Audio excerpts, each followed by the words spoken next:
Manga, which are also known as Japanese comic books, have been around for decades and originally was something that only really Japanese people read as a source of entertainment. But since the birth of many beloved animes like Dragon Ball, Naruto, One Piece, and so many more, it quickly gained traction all across the world and has caused manga sales to skyrocket, and it continues to keep growing. Even as of recently, with the releases of manga like Jujutsu Kaisen and Attack on Titan, it is almost impossible to find volumes of these mangas in stores. Manga is great to read and enjoy, but have you ever wondered how they are made?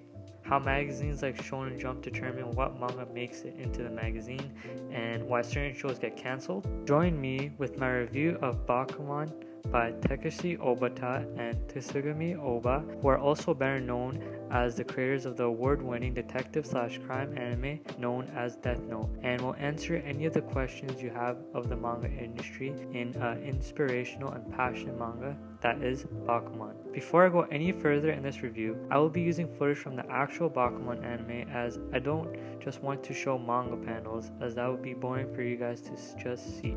But I will go into more detail about the art and illustrations later on in the video. The plot of Bakuman follows our main two characters, Mishra and Takagi, who are middle school students. One day, Takagi pitches the idea to Mishra that they should become professional mangaka and split the workload in half, Mishra being in charge of doing all the art and Takagi being the story writer. On top of this very ambitious dream, Mishra confesses his love towards a girl named Azuki, but unlike a typical confession, they both make a dream they want to accomplish.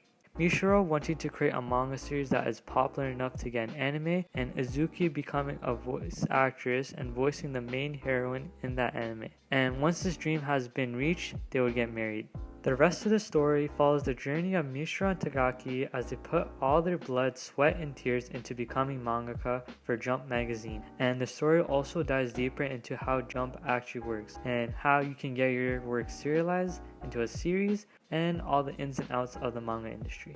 Along their journey, they meet many other rival mangaka around their age and quickly become friends, and we get to see what manga they make as well. Bakuman is a very fun, exciting, and funny journey to follow along chapter to chapter, which not only kept me intrigued, but also made me genuinely care about our main characters and their friends. Bakuman has a very big character cast consisting of many mangaka, assistants, and even editors at Jump, and each character is unique from one another and all bring something new to the story. There is the very talented and energetic Eiji Nizuma, who is the main rival of Mishra and Takagi, and before they even arrived to Jump to show their first manga to the editor, Mr. Hattori, Nizuma was already ahead of them and already has a series serialized at Jump called Crow, and throughout the series, Mishra and Takagi become rivals with Nizuma and want to surpass Nizuma, but he always finds a way to stay ahead of them. There is also Tagaki's girlfriend, Miyoshi, who is more of a comedic relief character and is very supportive towards Mishra and Takagi and really wants to see Mishra achieve his dream so he can be happily married to Azuki. She tries her best to help Takagi and Mishra in their studio any way she can. There are also many other mangaka in the series which are also friends with our main duo, such as Fukara, Aoki, Owasi, Takahama, and Hiramaru. But by far, my favorite character in the series would be Hiramaru, as he used to just work at a regular job but quit and started creating manga and was really good at it, having a very popular series called Otter 11. But at the same time, he hates how much energy, time, and dedication it takes to make manga and actually tries to run away. But his editor, Yoshida, keeps finding clever ways to trick him into making more manga, and this was really funny and entertaining to watch throughout the story and never really got boring. Even with the big cast, Bakuman still manages to do a good job giving each character a good amount of screen time, and not only are the main duo well written and well developed, but even the side characters progressively evolve as the story unfolds.